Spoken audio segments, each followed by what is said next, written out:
What's going on, everyone? Nick Dorenzo here, and I got something to talk to you guys about. It's for everyone who's struggling with DPDR in any way, depersonalization, derealization. It's really understanding the concept of you need to know that recovery is going to happen. You have to know that it's going to work. You have to know that what you're doing is getting you to the desired destination, the desired result.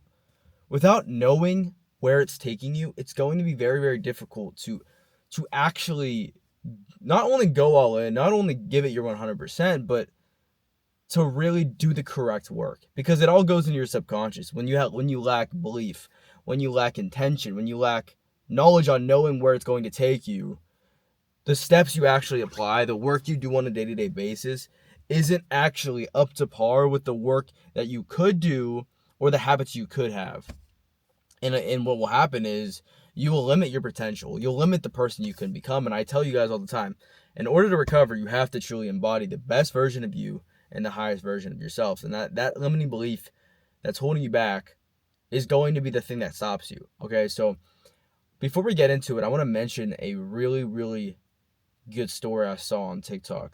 Or I don't even scroll on TikTok, but when I open my app, this video popped up, and it's basically like a manifestation kind of video, but it's knowing that it's already going to happen. And it tells the story of this guy. I want you to close your eyes and imagine you're this guy. Okay, so you're having the worst day of your life. You're having the worst day of your life, or not the worst day of your life. You just have a really shitty day. All right, you go to a gas station, and you go to get some food at the gas station. On your way out, you grab a lottery ticket. You think nothing of it. You wake up the next morning, you see on TV. They're announcing that you won the lottery. You see that it's in your hometown. You go and you see that it's actually you. It says you won $200 million, but you won't get the money for another 30 days. How do you think that person, that guy, acted those next 30 days? How do you think that guy portrayed himself those next 30 days? How much energy did that guy wake up with those next 30 days? Why did he change? Why would that guy change the way he acted?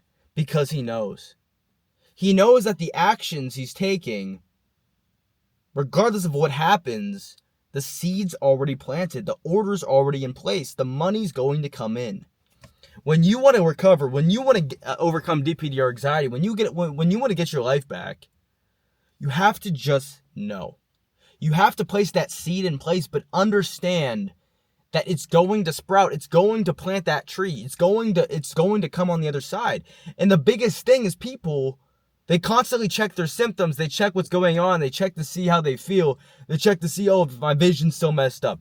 Am I still feeling like shit? That's how I used to be. I used to be like, wow, am I still, like, I used to always check my symptoms, and I used to always check and see, like, do I feel this way? Is it still there? Is it still going on? But why do I need to check if it's already happened? If it's already going to happen guaranteed? You don't. You don't need to continue to check. You just need to believe, and you need to know that it's going to happen. So what I'm telling you, if you find a process that works, so all my clients, they have a process that works, but regardless, if you find non-negotiables and you find habits that are aligned with the best version of yourself, if you find these habits and they're actually aligned with you, the person that you were meant to become, if it's truly the best you that you can be, the habits that are in line, there is a 0% chance that you won't recover.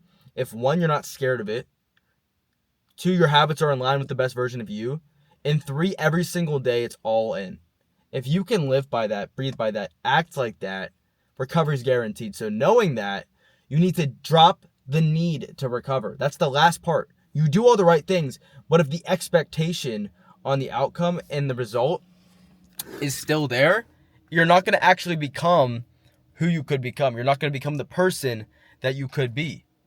And that's something so many people struggle with, is the fact that they never actually become who they were meant to be at the core, because they're always holding this excess potential and excess importance on the life that they are supposed to live.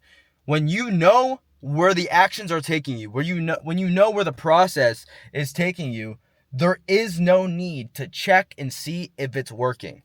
So this is for all the people who continue to show up and check on their symptoms all day. Because symptom checking, we know, Googling, we know, it's a huge thing that can hold you back.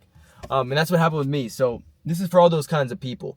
Now, I wish I could go back in time. I wish I could go. I mean, I don't wish. I'm happy that everything happened for a reason. But I wish I was in your shoes where I had information like this.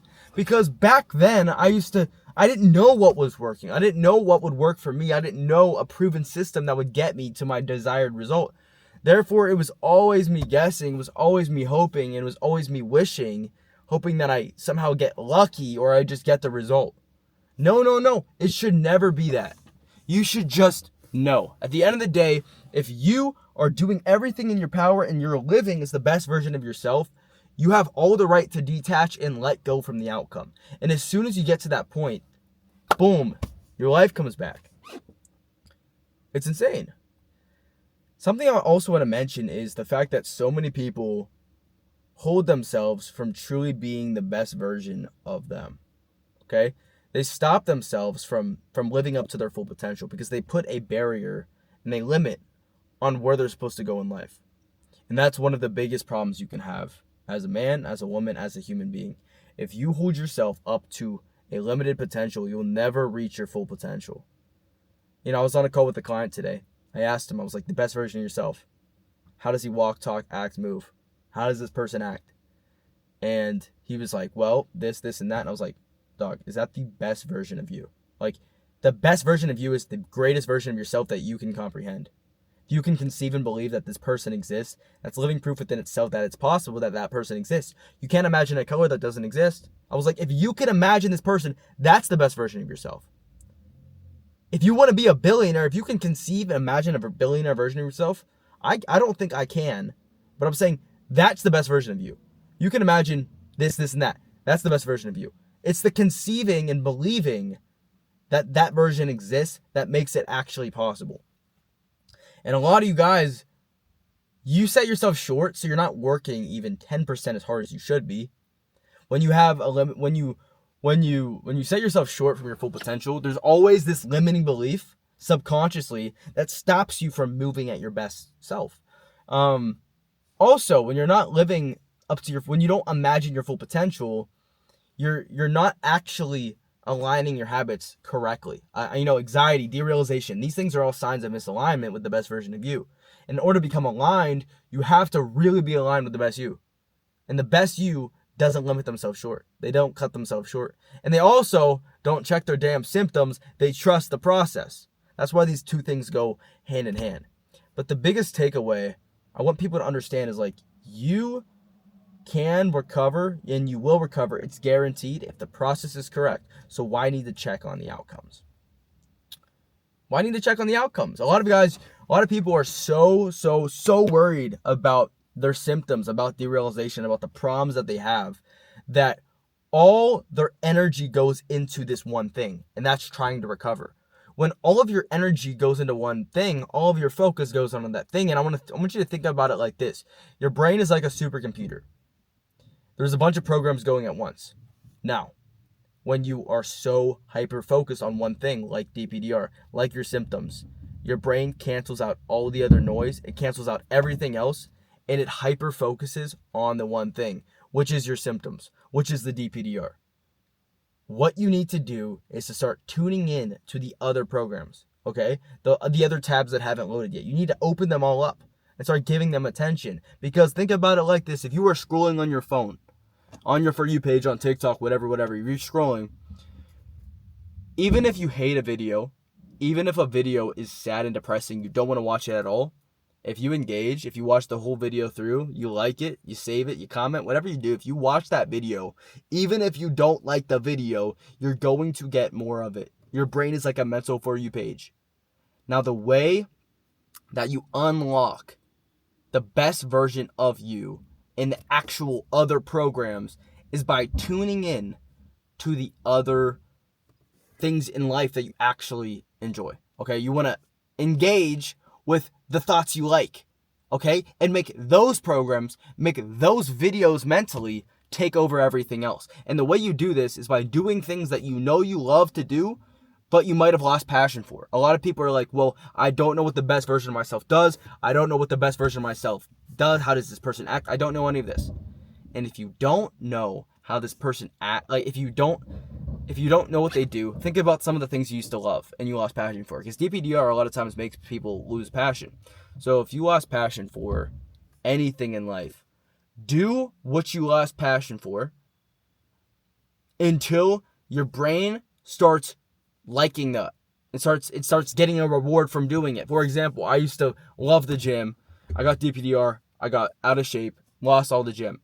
The way I got that gym passion back was by doing the gym again until I started getting a reward from it, and until I became obsessed and stressed over the fact that I gotta sleep 8 hours a night. I gotta eat all my protein, eat all my calories. I gotta get my water intake. When you are hyper infatuated on something else, that becomes the main program, and DPDR becomes one of the back programs that isn't even loading. That is how you that is the core mindset of it, guys. This is huge. This is valuable. If you guys don't know too much about the Highest Self program in general, I help people get a full 100% recovery, like guaranteed, every single step of the way within my program, 100% success rate.